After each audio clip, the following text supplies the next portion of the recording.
आज या कर्जत शहरात सिव्हिल सोसायटी ऑफ महाराष्ट्राच्या वतीने म्हणजे महाराष्ट्राच्या जनतेच्या समितीच्या वतीने मी सुरेश चव्हाणके माझ्याबरोबर कारगिल युद्धाचे नायक कर्नल गोयलजी, संजय परदेशीजी, स्थानिक कार्यकर्ते नरेश प्रतापजी असा आम्ही पत्रकारांना आता संबोधित करतोय। आम्ही या प्रवासात यासाठी आलेलो आहे का संपूर्ण भारतामध्ये 10 कोटी घुसखोर आहे, म्हणजे 5 ऑस्ट्रेलियाचे पॉप्युलेशन, एक ऑस्ट्रेलियाचं पॉप्युलेशन आहे 2 कोटी आणि भारतामध्ये 10 कोटी घुसखोर राहतात, म्हणजे 5 ऑस्ट्रेलियाला भारत पोचतो आणि महाराष्ट्रामध्ये 1 कोटी घुसखोर आहे, त्यातले 40 लाख हे फक्त एकट्या मुंबईमध्ये आहे। म्हणजे महाराष्ट्राचं देशाचं जे बजेट दरवर्षी घोषित केलं जातं त्याचा एवढा मोठा हिस्सा या संख्येवर खर्च केला जातो। आपल्या नगरी भाषेत म्हणायचं झालं तर एखाद्या झाडावर बांडगुळ जर वाढलं तर मग ते झाड कमजोर होतं, तसे भारताच्या वटवृक्षावर 10 कोटी बांडगुळ आणि महाराष्ट्राच्या या वटवृक्षावर 1 कोटी बांडगुळ हे आपल्या मुलांच्या तोंडचा घास आणि हाताचं काम हिसकावून घेत आहे। त्यांचा महाराष्ट्राच्या क्राईममध्ये मोठा वाटा आहे, मोठ्या प्रमाणात जमिनी हडप केलेल्या आहे। फक्त नोकऱ्याच नाही तर अगदी चोरी चपाटी करण्यापासून शहरातले सगळ्या सिग्नलवर भिकारी सुद्धा तुम्हाला बांगलादेशी, रोहिंग्या असे मिळतील। या 10 कोटी संख्येमध्ये 71 देशांचे घुसखोर आहे, 71 देशांचे। भारतातल्या, आता मी महाराष्ट्रातलं सांगतो तुम्हाला, मराठीत बोलतो म्हणून, महाराष्ट्रातल्या 150 पेक्षा जास्त शहरांमध्ये अफगाणपुरा नावाचा एरिया आहे।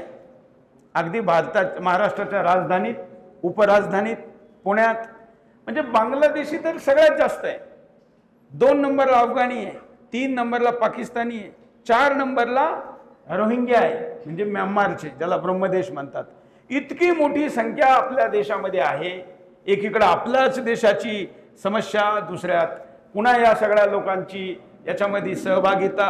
चला आपण खूप उदार आहोत, सगळ्यांना सामावून घेतो, परंतु ते शांत चित्ताने पारशी लोकांसारखे खाणारे व या देशाला काही देणारे नाहीये। आता रतन टाटांचा निधन झालं, फक्त 50,000 पॉप्युलेशनचा तो अल्पसंख्याक समाज आहे, पण कुणी त्यांना बाहेर काढा कधी म्हटलं नाही, कारण त्यांचं कॉन्ट्रीब्युशन आहे। पण या लोकांचं कॉन्ट्रीब्युशन तर दूर, उलट लूट आहे। आणि याही पेक्षा खतरनाक आम्ही आत्ताच का आंदोलन चालू केलं तर मागच्या 3 महिन्यामध्ये तुम्ही वृत्तपत्रातून वाचलं असेल, मीडिया रिपोर्ट आहे का 3 लाख बांगलादेशी आसाममधून पळून गेले, पळून परत बांगलादेशात नाही गेले। त्यातले 75% लोक एकट्या महाराष्ट्रात आले। आजकाल मोबाईल कोणत्या टावर बदललं तरी त्याचं लोकेशन माहीत होतं, तर आसाममधले लोक ह्या सर्कलमध्ये आले, सेल्युलर सर्कल म्हणतात त्याला, तर ते रजिस्टर होतच होतं। हा सगळा आकडा सरकारकडे उपलब्ध आहे, मीडियामध्ये आलेला आहे। आणि म्हणून आम्ही या आंदोलनाला देशभरात सुरू केलं का घुसखोरांना बाहेर काढा, आणि त्याचा पहिला टप्पा हा महाराष्ट्र असावा असं ठरलं। त्याचे 2 कारणं, एक, मी स्वतः मराठी आहे, 20 वर्षापासून दिल्लीत राहत असलो, पत्रकारिता करीत असलो तरी मी मराठीच आहे, म्हणून मला वाटलं का महाराष्ट्रात केलं पाहिजे। दुसरं मोठं कारण, सगळ्यात जास्त संख्या महाराष्ट्रात आहे, कारण 33% रोजगार देणार, 33% टॅक्स देणारं राज्य आहे आणि म्हणून इथं मोठ्या प्रमाणात घुसखोरी आहे। दुसरं हे कारण आहे। तिसरं हे कारण आहे का महाराष्ट्राचा इतिहास आहे। पूर्ण देश ज्यावेळी अडचणीत येतो त्यावेळी आपण असं म्हणतो का हिमालयाच्या मदतीला सह्याद्री धावून गेला। आता देश त्याच अवस्थेत आलेला आहे आणि म्हणून या 10 कोटी घुसखोरांना बाहेर काढण्यासाठी महाराष्ट्राच्या सह्याद्री पुत्रांना अपील करायची, म्हणून मी महाराष्ट्रात सध्या प्रवास करतोय, दिल्लीवरनं आलोय। आणि ही पश्चिम महाराष्ट्राची शिवप्रेरणा यात्रा छत्रपती शिवाजी महाराजांच्या राज्याभिषेकाच्या 350व्या वर्षी आपल्या राज्यात घेऊन आलोय। हा माझा जिल्हा आहे, या जिल्ह्यात मी प्रवास केलेला आहे। आज मुद्दाम बुलेटवर बसून मी कर्जतच्या गल्लीगल्लीत फिरलो, कारण मी मोटरसायकलवर येऊन या ठिकाणी विद्यार्थी संघटनेचं काम केलेलं आहे, म्हणून पुन्हा एकदा तसंच प्रवास करू म्हणून आज आलो। पण एक गंभीर मुद्दा घेऊन आलेलो आहे आणि तुम्ही सगळ्या पत्रकार मित्रांमार्फत या ठिकाणी असणाऱ्या सगळ्या विभिन्न चॅनल, यूट्यूब चॅनल या प्रिंटमार्फत मी अपील करतो का भारत सरकारने यासाठी कायद्यात जी तरतूद आहे, आपल्या घटनेत जी तरतूद आहे त्या तरतुदीचा वापर करावा आणि भारतात NRC national register for citizens हे लागू करावं. सरकार जोपर्यंत ते लागू करत नाही तोपर्यंत महाराष्ट्राची जनता त्याला लागू करील, म्हणून त्याला आम्ही नाव दिलं जनता NRC. आपण शिवाजी महाराजांचे सैनिक आहोत. जर महाराज असते तर दिल्लीच्या तख्तावरून आदेश निघण्याची वाट पाहिली नसती. त्यांनीही काय केलं असतं का स्वतः या कामाला सुरुवात केली असती, म्हणून आपण ही सुरुवात केली. त्याच्यासाठी एक नंबर जारी केला 9209-204-204 या नंबरवर जर फोन केला तर मिस कॉल रजिस्टर होतो.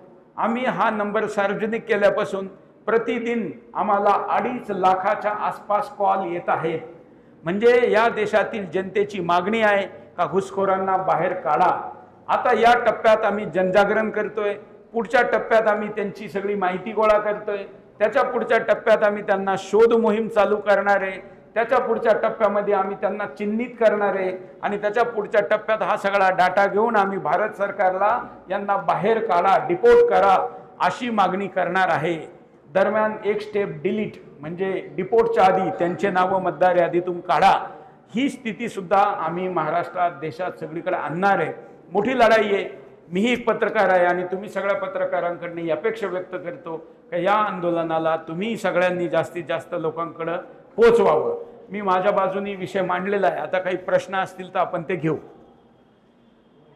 आता कायदा आधीपासून आहे आणि जगातल्या सगळ्या देशांमध्ये घुसखोरांना बाहेर काढणे एक मोठी समस्या आहे. तुम्ही पाहत असाल का अमेरिकेमधलं या वर्षीचं निवडणूक योगायोगाने महाराष्ट्राच्या बरोबरच चालू आहे. तिथं 2 पार्टींचं सत्ता पद्धती आहे, द्विदलीय किंवा 2 पार्टी पॉलिटिक्स आहे.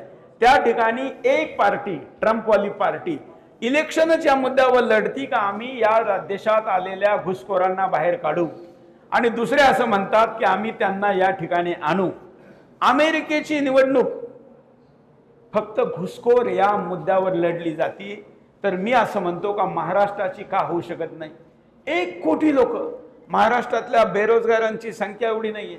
जर या महाराष्ट्रातल्या 1 कोटी लोकांना बाहेर काढलं तर 40 लाख लोकांना, तरुणांना रोजगार मिळतील. 40 लाख, त्यांचे 12 लाख घरं खाली होतील, ते गरिबाला मिळतील.